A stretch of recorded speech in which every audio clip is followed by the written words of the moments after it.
All right, welcome back to the Explainer. So, I was looking into something recently that completely flipped my understanding of systems architecture, and I just had to share it with you guys.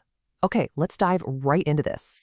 We're exploring this massive concept today, the eternal vehicle core and the operating environment that runs it, which is known as Reality OS. I mean, seriously, what if a vehicle's hardware and software were genuinely designed to last forever? Think about it. In our modern world, we are completely surrounded by planned obsolescence. We just kind of accept that our phones are going to magically slow down the exact day a new model is announced, right? Or that our cars are just inevitably going to break down over time. It's this entire economy literally built on continuous wear trends and degradation. But what if they didn't actually have to break down? To figure out how this works, we'll follow a pretty clear roadmap today. First, escaping the modern decay loop. Then, we'll dig down into the bare metal digital core, establishing mathematical certainty. And finally, pushing that code into the physical world with clean propane propulsion and the eternal battery. So, starting with part one, escaping the decay loop, and looking at the failures of modern consumer tech. Standard modern approaches, especially when we're talking about consumer electric vehicles, rely heavily on these continuous mathematical models and feedback estimations. It's kind of like a giant game of telephone. Over time, those tiny little inaccuracies and rounding errors compound into massive physical degradation, and that directly translates to planned obsolescence. And this brilliantly illustrates the exact problem, as well as the proposed solution. See, modern tech decay gets completely trapped in those feedback loops. The eternal vehicle core, on the other hand, uses exact, discrete math to ensure true, long-term physical survival. Absolutely no rounding and zero degradation. Moving into section 2, the bare metal digital core, basically stripping away the excess. If you want to achieve this level of permanence, you absolutely cannot have bloated software. You've got to strip away all that excess. And what's really interesting here is how that foundational layer is defined. By using something called .bet native ahead of time compilation, the whole system gets distilled down into a standalone binary. Basically, it completely strips out things like garbage collection. And if you aren't familiar with that, garbage collection is kind of like a background janitor that eats up memory and constantly slows your computer down. So without all that extra overhead tracking things, and without a virtual machine getting in the way, you get this raw, pure, bare metal deployment. Honestly, it's about as direct as computing ever gets. Now, the sheer scale of this execution really comes down to the number 6,000.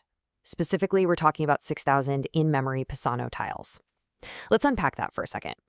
This entire system runs on a base 60 architecture. Think of base 60 kind of like how we measure time, right? 60 seconds, 60 minutes.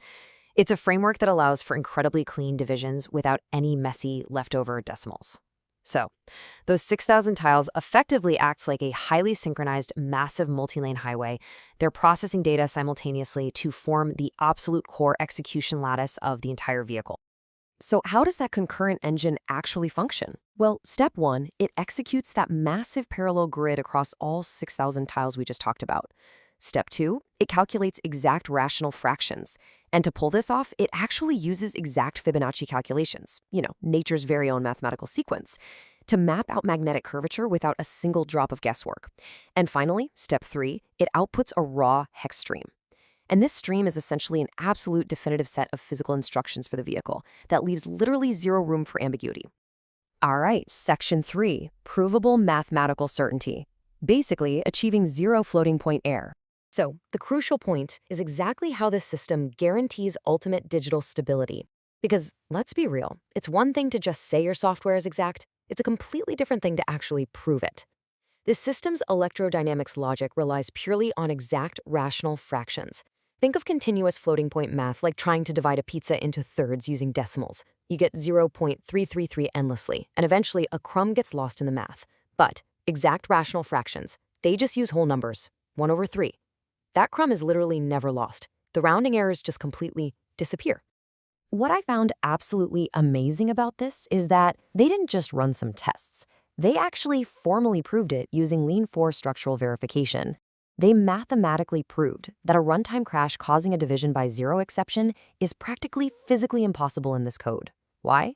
Because the greatest common divisor acts as a structural divisor, meaning it can never result in zero unless the denominator itself is zero, which, by the way, is explicitly prevented from happening. So the end result? Absolute, ironclad mathematical certainty. Section 4. Clean propane propulsion. translating all this perfect code into actual physical movement. Let's move on and see how this builds out from the digital realm. Because the big question is, how do we take flawless digital code and make it physically move a massive vehicle? Well, we map the Reality OS bare metal logic directly into a clean propane thermal drive that runs on liquefied petroleum gas, or LPG, and then we power the whole thing with an Edison electrochemical module. This entire setup structurally forces physical, heavy hardware to behave with total digital perfection. Let's just compare standard combustion to this propane thermal drive for a second. Modern combustion engines rely on those continuous feedback estimations we talked about, which inevitably yield incomplete fuel ignition. So instead of these imprecise fuel squirts that leave black soot and just completely gunk up your engine over time, this system routes instructions through exact rational subdivisions. And because it's using liquefied petroleum gas, the fuel enters cleanly in a gas phase. The mechanical valves open and close with a perfect invariant rhythm. What does that mean for us? It means absolutely zero carbon residue. The engine essentially never wears itself out from the inside.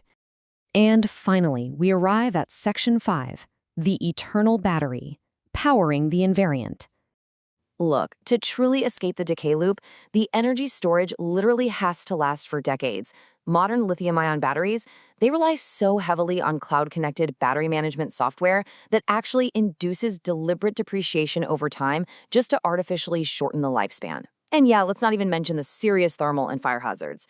But this system completely swaps that out for a nickel-iron or Ni-Fi Edison cell architecture. It's this incredibly old-school, naturally robust setup that is just immune to overcharging, it shrugs off deep discharges, and it completely ignores any deliberate software throttling. They actually boost this matrix by adding lithium hydroxide directly into the electrolyte. Now, why does that matter to us? Well, because it chemically stabilizes the internal crystal lattice so incredibly well that it minimizes internal resistance and maximizes charge retention, whether you're in freezing cold or boiling hot weather. And remember that flawless Layer 5 software we discussed earlier? Because the battery is talking directly to it, the controller perfectly matches the internal capacity without wasting any energy as heat. It's a perfect pairing. Which brings us full circle to this realized architectural invariant. As the source material powerfully puts it, by moving away from continuous mathematical models, we eliminate the rounding errors that cause system instability. By pairing a base 60 exact software architecture with this resilient, clean-burning hardware, we aren't just building a car here. We are looking at an open, genuinely sustainable blueprint for technological survival. It is, quite literally, engineered to stand the test of time. I want to leave you guys with one final thought today. If we can engineer a vehicle core that is completely free from rounding errors and physical decay, what other disposable technologies in our lives could we make eternal? It really challenges absolutely everything we've just come to accept about consumer technology today. Thank you so much for joining me for this explainer. Keep questioning the systems around you, and I'll see you next time.